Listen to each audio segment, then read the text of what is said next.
नमस्कार। आप देख रहे हैं हमारी खास पेशकश लीगल हेल्पलाइन। मैं हूं आपके साथ अक्षय सिंह। अपने इस खास कार्यक्रम के जरिए हम हर दिन कानून से जुड़े ऐसे मामलों को अपने दर्शकों के बीच में लेकर आते हैं जिस पर आपका जागरूक होना बेहद जरूरी है।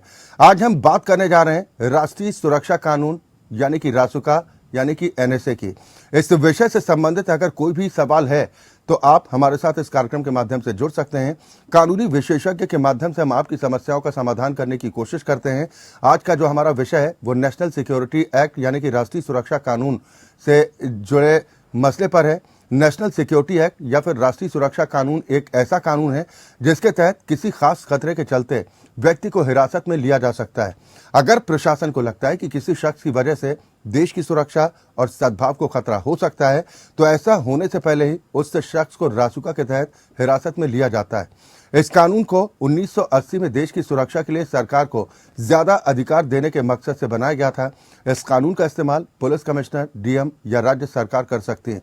अगर सरकार को लगे कि कोई व्यक्ति बिना किसी मतलब के देश में रह रहा है और उसे गिरफ्तार किए जाने की जरूरत है तो उसे भी गिरफ्तार किया जा सकता है। कुल मिलाकर यह कानून किसी भी संदिग्ध व्यक्ति को हिरासत में या गिरफ्तार करने का अधिकार देता है। 1881 में ब्रिटिशर्स ने बंगाल रेगुलेशन 3 नाम का कानून बनाया था। इसमें घटना होने से पहले ही गिरफ्तारी की व्यवस्था थी। फिर साल 1919 में रॉलेट एक्ट लाया गया। इसमें ट्रायल की व्यवस्था तक नहीं थी, यानी कि जिसे हिरासत में लिया गया वो अदालत भी नहीं जा सकता था। और इसी कानून के विरोध के चलते ही जलियांवाला बाग कांड हुआ था। तो ये तो थी इससे जुड़ी कुछ बुनियादी जानकारी। राष्ट्रीय सुरक्षा कानून या रासुका से जुड़े ज्यादा जानकारी विस्तार में देने के लिए हमारे साथ बेहद खास मेहमान कानूनी विशेषज्ञ और अधिवक्ता राजीव समयार जी आपको देंगे। राजीव जी, बहुत स्वागत है आपका हमारे साथ इस कार्यक्रम में शामिल होने के लिए। लेकिन उससे पहले अपने दर्शकों से हम अपील करते हैं कि रासुका से संबंधित अगर कोई भी सवाल आपके जहन में है तो आप हमारे साथ इस कार्यक्रम का हिस्सा बन सकते हैं।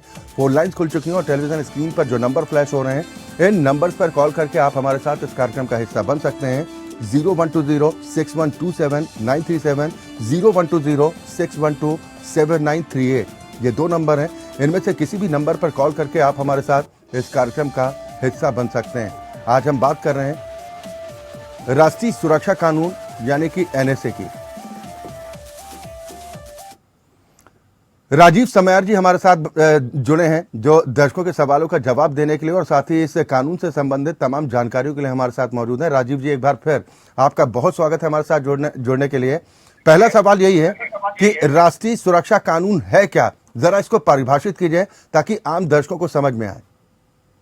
राष्ट्रीय सुरक्षा कानून एनएसए ये एक प्रिवेंटिव लॉ है। ये प्रिवेंटिव लॉ इसलिए बनाया गया कि कोई भी दुर्घटना होने के पहले सरकार के पास एम्पावरमेंट ये किया जाए उस दुर्घटना में सस्पेक्ट जो हो, जो दुर्घटना के लिए सस्पेक्ट हो, उसको हम डिटेंशन कर सकते हैं, उसको डिटेन कर सकते हैं जिससे कुछ दुर्घटना को रोका जाए।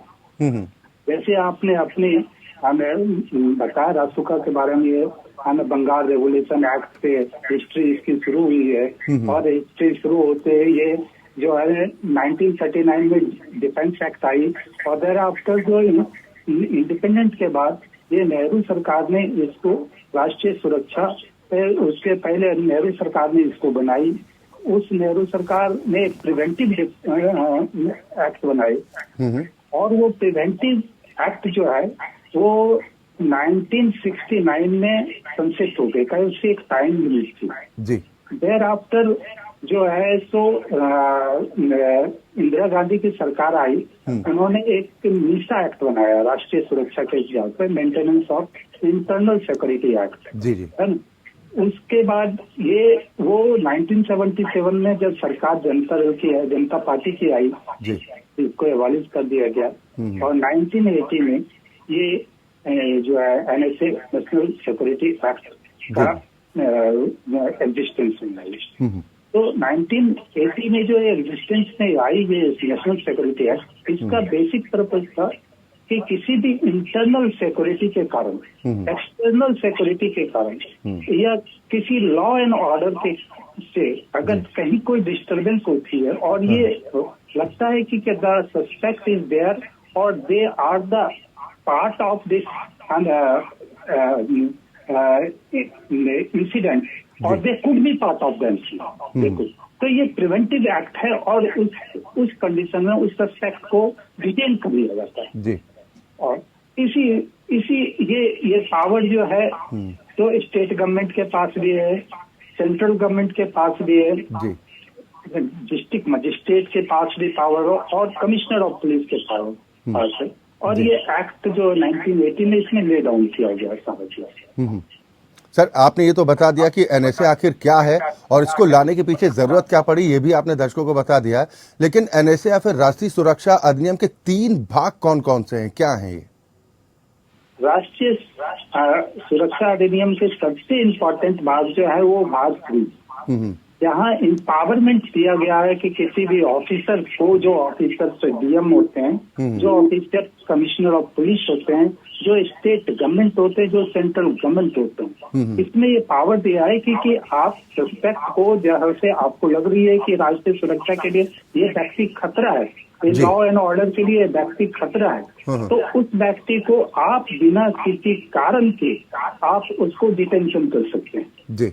और सबसे बड़ी बात यह है कि आप जब उसको डिटेंशन करते हैं तो डेटेन्यू को है ना ये बताने की भी जरूरत नहीं है दैट टाइम कि आपको क्यों अरेस्ट किया गया, क्यों आपको डिटेंशन में लिया गया।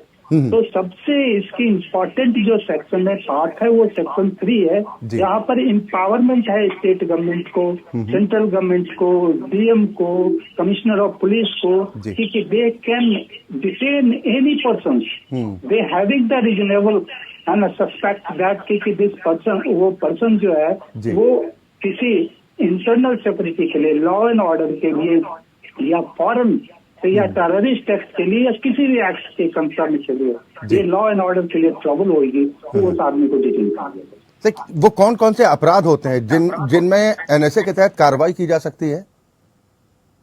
अपराध बेसिकली क्या है कि इंटरनल सिक्योरिटी से कंसर्न होती है। इंटरनल सिक्योरिटी के अंदर ये है और लॉ एंड ऑर्डर आती है जी। लॉ एंड ऑर्डर ये है कि अगर किसी के कारण किसी लॉ एंड ऑर्डर की प्रॉब्लम हो जा रही है या कोई देश में किसी तरह की कोई परेशानी हो रही है, ये सारी चीज जो है, ये सारी चीज को रीजनेबली एप्रीहेंड करती है गवर्नमेंट कि ये सारी चीज हो रही है, तो गवर्नमेंट और या पुलिस या डिस्ट्रिक्ट मजिस्ट्रेट उसको अरेस्ट कर सकती है, उसको डिटेन कर सकती है। एनएसए एक्ट में सजा को लेकर क्या कुछ प्रावधान किए गए हैं? एनएसए एक्ट में डिटेंशन है, सजा की बात तब होती है अगर दोषी पाया जाता है। अगर डिटेंशन को एक डिटेंशन पीरियड के बाद रिलीज किया जाता है और एक बॉन्ड पे रिलीज किया जाता है और वो बॉन्ड को वो कंप्लाई नहीं की जाती है तो उसके बाद सजा की बात आती है। और बेल को लेकर क्या कुछ प्रावधान है? अगर किसी को सजा हो जाती है तो किस तरह से उसको बेल मिलती है? नेशनल सिक्योरिटी एक्ट जो है स्पेशल एक्ट है। इस स्पेशल एक्ट में क्या है कि बहुत सारी आपकी कॉन्स्टिट्यूशनल राइट जो है वो आपको अधिकार प्राप्त नहीं होता। जैसे कि मान लिया किसी को आप अरेस्ट करते हैं, किसी को डिटेंशन लेते हैं तो लॉ इज देयर कि आप उसको 24 आवर्स के अंदर पुलिस के मजिस्ट्रेट कंसर्न के पास ऐसे करें, लेकिन ये एनएसए में ये प्रोविजन नहीं है। एनएसए में ये प्रोविजन नहीं है कि आपको 24 आवर्स के अंदर किसी को प्रोड्यूस करना है किसी, दे कैन रिटेन हिम है ना अप टू 5 डेज है ना, और उसको किसी के सामने प्रोड्यूस करने की जरूरत नहीं है। और दूसरी बात यह है कि जब आप अरेस्ट मेमो करते हैं किसी भी सस्पेक्ट को तो अरेस्ट मेमो बनती है, उसमें बताया जाता है कि आप पे ये एलिगेशन है और इसमें एम्पावरमेंट ऐसी है कि इसमें ये अरेस्ट के समय ये बताने की जरूरत नहीं है कि आपको इस कारण से आपको अरेस्ट किया जा रहा है जी। तो ये सारी चीज इसकी एक स्पेशलिटी है जिसके कारण एम्पावरमेंट सरकार किसी को भी लगती है, सरकार की खुफिया विभाग या सरकार की कहीं से भी इंफॉर्मेशन आती है कि ये पर्सन जो है लॉ एंड ऑर्डर के लिए ट्रबल है, तो सरकार उसको without any reason, without to convey anyone उसको डिटेन करेगी। तो इसके मिसयूज की कितनी आशंका है?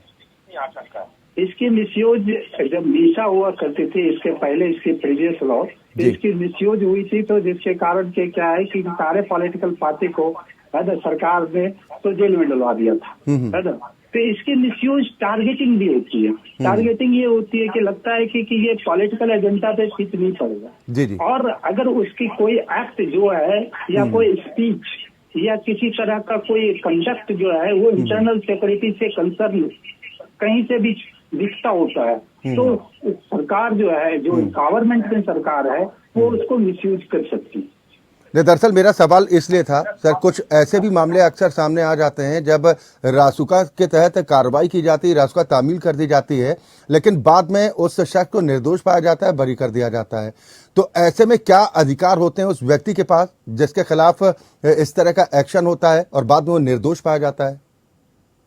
इसके पास है कि जब किसी को रासुके के तरफ डिटेंशन किया जाता है, अरेस्ट डिटेन किया जाता है जी, तो डिटेन किया जाता है, तो वो डिटेन करने के बाद एक नेशनल सिक्योरिटी एडवाइजरी बोर्ड है, उस बोर्ड के पास जो है को मैटर को भेजा जाता है और वो बोर्ड जो है विद इन 7 वीक के अंदर वो भेजा जाता है उसको, और बोर्ड उसको देखती है कि जिस आदमी पे रासुका फ्लैग किया गया वो रासुका इस पे अप्लाई होती है कि नहीं होती। अगर वो बोर्ड ये फील करता है कि इस पे रासुका अप्लाई नहीं होती है तो बोर्ड उसको सजेस्ट करती है गवर्नमेंट को कि इस पे रासुका अप्लाई नहीं होती है और यू कुड रिलीज हिम, आप उसको रिलीज कर सकते हैं ना, तो वो रिलीज के आदेश उसको भेजते हैं। तो इसमें सबसे इसकी स्पेशलिटी है कि इसमें जो है कोर्ट की इंटरटेनमेंट की बात ट्रायल हुई जी, ये ना तो इस रासुका में कोई लॉयर एंगेज कर सकते हैं, जो जिसपे रासुका स्लैप हुई है उसके पास एक फोरम है, वो फोरम है नेशनल सिक्योरिटी एडवाइजरी बोर्ड की फोरम में, जहाँ पर कि वो सारे चीज को डालते हैं और वहां से सारी रिपोर्ट उसके बाद रिलीज होती है। अगर वो रिलीज जी, अगर कोई व्यक्ति निर्दोष अगर साबित होता है रासुका लगाए जाने के बाद और रासुका हटा ली जाती है तो उस शख्स की स्वाभाविक तौर पर मानहानि भी होती है। अगर उसे सलाखों के पीछे रहना पड़ता है तो वो उसकी मानहानि जो हुई है उसकी भरपाई किस तरह से होती है, और जितने दिन सलाखों के पीछे अगर उसने काटे हैं? ये एक जनरल लॉ है। अगर किसी को कोई केस है, किसी की क्रिमिनल ऑफेंस है या किसी तरह की लॉ है, अगर वो केस में एक्विटल हो जाती है या उसके कारण वो इतना सफर्ड किया हुआ है तो they can apply to the court में अप्लाई कर सकते हैं वो कि वो सारे चीज को जो कंपनसेट किया जाए मॉनेटरी टर्म में कंपनसेट, और कोर्ट इसको कंपनसेट करती है। अगर कोर्ट ये फील करती है कि इलीगल डिटेंशन है, इलीगल डिटेंशन है, तो इलीगल डिटेंशन अगर कोर्ट इसको फर्जूम करती है कि इलीगल डिटेंशन रह गया तो वो कार्रवाई होगी, सरकार पे कार्रवाई होगी, पुलिस ऑफिसर पे कार्रवाई होगी, तो वो इलीगल डिटेंशन की बात होती है। अगर वो उसी इलीगल डिटेंशन के पीरियड में उसका हानि हुई है कोई चीज को तो मॉनेटरी टर्म में उसको भरपाई होगी। बिल्कुल, जैसा सर आपने बताया कि राष्ट्रीय सुरक्षा को लेकर अगर कोई व्यक्ति खतरा बनता है तो ऐसे लोगों के खिलाफ रासुका तामील की जा सकती है, एनएसए एक्ट के तहत उस पर शिकंजा कसा जा सकता है। लेकिन मान लीजिए कि कोई ऐसा अपराधी है जो देश से बाहर बैठकर देश के खिलाफ षड्यंत्र कर रहा है, तो उसके खिलाफ किस तरह का एक्शन होता है? कोई व्यक्ति देश से बाहर रह के और राष्ट्रीय सुरक्षा के लिए खतरा है तो हमारे पास ये, मैंने उससे राष्ट्रीय सुरक्षा का कानून अप्लाई कर दिया, स्लैप पसंद मैंने उससे। अब मेरे पास ये है कि मैं उससे क्या कार्रवाई करूँ, तो क्या करती है कि सरकार का जो है एक उसकी एप्लीकेशन बनाती है और कंसर्न एमएम के पास एक एप्लीकेशन देती है और फिर वो क्रिमिनल प्रोसीजर कोड के अनुसार उससे वारंट इश्यू होती है। वारंट को एग्जीक्यूट अगर कर पाए सरकार तो it is well and good. अगर वारंट एग्जीक्यूट नहीं हुई तो फिर कुर्की जब्ती होती है, उसकी जितनी भी संपत्ति है इंडिया में उसकी कुर्की जब्ती हो जाएगी, अटैचमेंट हो जाएगी, तो ये सारी कार्रवाई हो गई। दैट इज द, ये सरकार की जो लेजिस्लेचर की ये सारी चीज है, ये लेजिस्लेचर का जो जितनी भी बनाई गई कानून है इसके पीछे मोदस ये होता है कि व्यक्ति को फोर्स करे कि वो आके सरेंडर करे। चलिए, बिल्कुल सर बने रहिए, हम और भी कई पहलू। और आज हम बात कर रहे हैं राष्ट्रीय सुरक्षा कानून यानी कि रासुका की, एनएसए की। हमारे साथ बेहद खास मेहमान एडवोकेट राजीव समयार जी मौजूद हैं जो दर्शकों के सवालों का जवाब भी देने के लिए हमारे साथ मौजूद हैं। साथ ही इस कानून के तहत क्या कुछ प्रक्रिया होती है इस बारे में भी वो विस्तार से जानकारी दे रहे हैं। मैं एक चीज और आपसे जानना चाह रहा हूं कि एनएसए में गिरफ्तार होने पर किन रिट का इस्तेमाल किया जा सकता है? राजीव जी, एनएसए में जब गिरफ्तार होते हैं व्यक्ति या डिटेंशन करते हैं, आप गिरफ्तार से बेहतर वर्ड है इसका जी। डिटेंशन का, जी, ये जी। प्रिवेंटिव एक्ट है जी जी है ना। तो ये इसमें गिरफ्तार जब आदमी होते हैं तो व्यक्ति के पास लीगल हेल्प के लिए जो राइट होती है वो जी। आर्टिकल्स 22 और 4 में उसको मिलती है। आर्टिकल्स 22(1) का जो है इसकी कॉन्स्टिट्यूशनल राइट वो स्नैप हो जाती है। जी। अब ये है कि वो व्यक्ति को लॉयर एंगेज करने की राइट नहीं मिलता है। तो वो व्यक्ति नेशनल सिक्योरिटी एडवाइजरी बोर्ड के पास जाती जी। है, लेकिन वो रिट एक कैसा है जो कॉन्स्टिट्यूशनल कोर्ट के पास ये पावर है जिसमें रिट के पास एम्पल पावर होती है। जी। तो कोर्ट में आप इलीगल डिटेंशन को लेके रिट फाइल कर सकते हैं। Habeas corpus, writ of habeas corpus है, अगर उसको पता है फैमिली को, दे आर नॉट नोइंग कि मेरे परिवार को सरकार उठा के ले चली गई और सरकार पता ही नहीं है कि कहाँ रखी क्या नहीं रखते, तो रिट ऑफ हैबियस कॉर्पस ही लगा सकती है जी। रिट ऑफ सर्चियरी लगा सकती है, जो कि सारे रिकॉर्ड मंगवा सकती है कोर्ट। देखिए कि आखिर इस व्यक्ति को आपने अरेस्ट किया है या डिटेंशन किया है तो उसकी पीस ऑफ एविडेंस किस सस्पेक्ट से आपने किया, ये करना। सुप्रीम कोर्ट ने एनएसए के इस्तेमाल पर क्या कुछ कहा है? कुछ गाइडलाइन सुप्रीम कोर्ट की तरफ से भी सर? सुप्रीम कोर्ट जब 1980 में ये आई थी, 1981 में A.K. Roy versus union of India की एक केस बनी थी। सुप्रीम कोर्ट उसी समय इसको कही थी कि ये जो एक्ट है, ये प्रिवेंटिव एक्ट में सरकार के पास बहुत पावर दिया गया। ये एक्ट में सरकार और स्टेट गवर्नमेंट, सेंट्रल गवर्नमेंट और पुलिस के पास बहुत पावर है। तो इस पावर को सरकार यूज कॉन्शियसली करे, जनरली ना करे, और सरकार इसको वेरी डिलीजेंट होके देखे कि इस पे रासुका या इस पे एनएसए जो है स्लैप किया जा सकता है।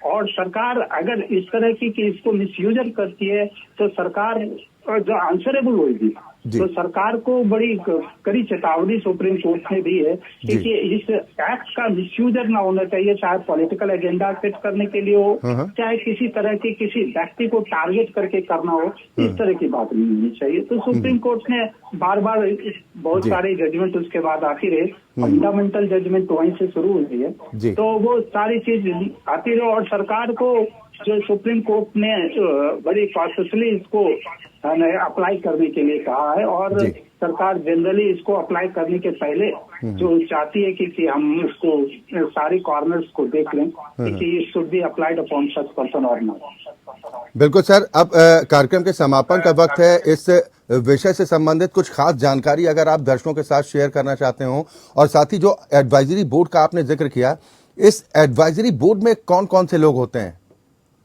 आप ये क्या है कि ये मैं थोड़ी सी इसकी ब्रीफिंग कर देता हूँ।